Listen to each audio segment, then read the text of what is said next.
Hey everyone, and welcome to The Explainer. A really special shout out right off the bat to all of you tuning in from the Motivational Sibling YouTube channel. We are so glad to have you here. Today, we're taking a deep dive into some truly fascinating developmental psychology.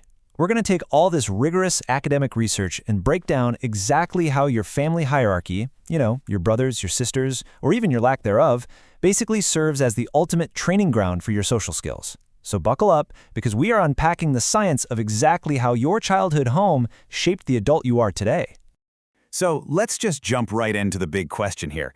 Does your birth order dictate your popularity? It's a massive question, right? Well, the research shows that the presence or the absolute absence of a sibling actively crafts your very own unique social toolkit. We're not just talking about who mom and dad paid more attention to. We're talking about how the actual structure of your family fundamentally dictated how you learn to interact with the entire rest of the world. But wait a second, before we get too far ahead of ourselves, we need to completely redefine popularity. Throw out all those high school movie tropes. In psychological literature, popularity is actually an evaluative term. It reflects the overall quality of your social performance. It's really about social competence. It's your perspective-taking ability, how you react to a frustrated peer, how you solve problems in groups, and your ability to spark and keep positive reciprocal relationships. That's the real metric of social success we're looking at here. Okay, let's establish a baseline by looking at what social development looks like before and after a peer is introduced into the house. Think about it for a second. Every single firstborn child starts their life as an only child. They are the absolute, undisputed center of adult attention. But the critical difference is that the only child remains totally unchallenged in that position, right? Meanwhile, the firstborn is eventually usurped by a younger sibling. And that usurpation, it fundamentally shifts the firstborn's entire social trajectory. So let's look a little closer at that only child baseline. The data shows us that kids without siblings develop this incredibly strong personal identity. They're independent, they're industrious, and they have sky-high self-esteem, drawn from all that undivided adult attention. But, well, there's a catch when it comes to their social toolkit.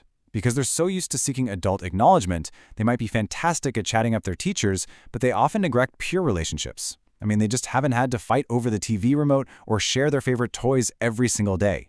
So initially, peers feel more like, curiosities to them, rather than true equals. Now, once siblings enter the picture, a very distinct hierarchy forms. As you can see, firstborns tend to lean into leadership and perfectionism to try and keep their crown. Middleborns, they're basically forced to become peacemakers. And lastborns turn into these highly sociable charmers. Let's break down exactly why each of these specific roles develops and how they translate to the real world. We'll start with what we call the firstborn's dilemma.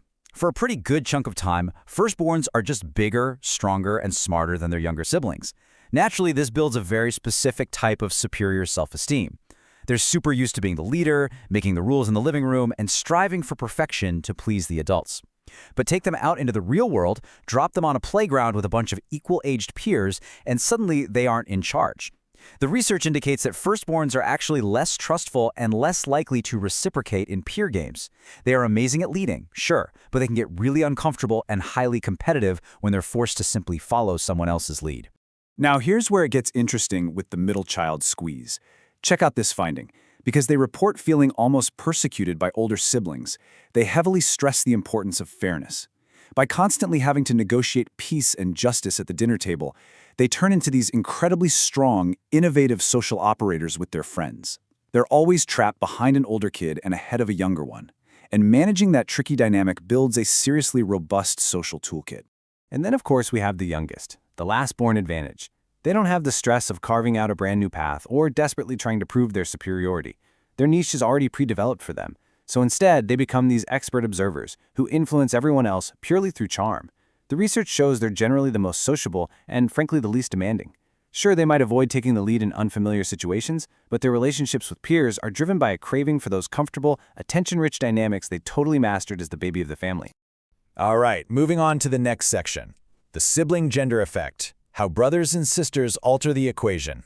This brings us to a massively fascinating nuance: gender. Because, it's not just about whether you have a sibling or what order you popped out in, it's about whether that sibling is a brother or a sister. Look closely at this data for a second. Notice how the solid line representing girls drops sharply?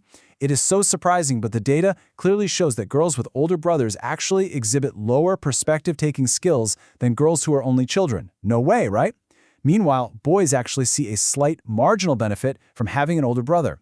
So why in the world does that gender gap exist? Well, the research tells us that boys, generally speaking, tend to be a bit less skilled at understanding their own and others' emotions compared to girls. On top of that, opposite-gender sibling pairs typically have less nurturing relationships than same-gender pairs.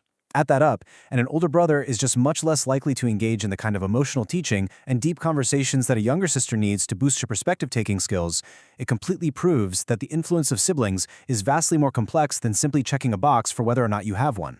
But hey, it's definitely not all bad news. In fact, here's where we see a massive positive spike over just a single year. The research points out that over a longitudinal 1-year period, children who had a younger sister experienced significantly greater increases in social skills compared to only children. Just having a younger sister specifically provided a unique environment that rapidly accelerated their ability to cooperate, initiate play, and share over that time frame. And this perfectly highlights a core truth of developmental psychology. Sibling conflict absolutely shouldn't just be viewed as a nuisance for parents to manage. Through the daily grind of teaching, teasing, caregiving, and yes, plenty of conflict, siblings literally provide a localized social laboratory. It's this safe, totally contained environment where kids are forced to practice sharing, reading emotions, and perspective-taking on a daily basis. And they have to do it with a peer they can't just walk away from when things get tough. So, to sum it up, your childhood home acts as the absolute ultimate boot camp for your future popularity, and it plays out in 4 distinct stages. Step 1. It starts with the baseline, where parental attention shapes your early self-esteem. Step 2. The disturbance. That's the sibling who introduces unavoidable competition and conflict. Step 3. To survive and thrive, you undergo adaptation, forming your specific social role, like the leader, the peacemaker, or the charmer. And finally, Step 4. The application. You take these highly adapted, localized skills and deploy them in your peer groups, your friendships, and eventually your adult relationships. So, I'm going to leave you with a provocative thought to test this research out in your very own life. Next time you're hanging out with your friends, just observe. Watch who naturally takes charge, who's constantly smoothing over arguments, or who's just charming the whole room. Can you guess their birth order based purely on those social habits? Keep an eye out because you might just see the localized social laboratory of their childhood playing out right in front of you. Thank you so much for exploring this fascinating topic with us on The Explainer.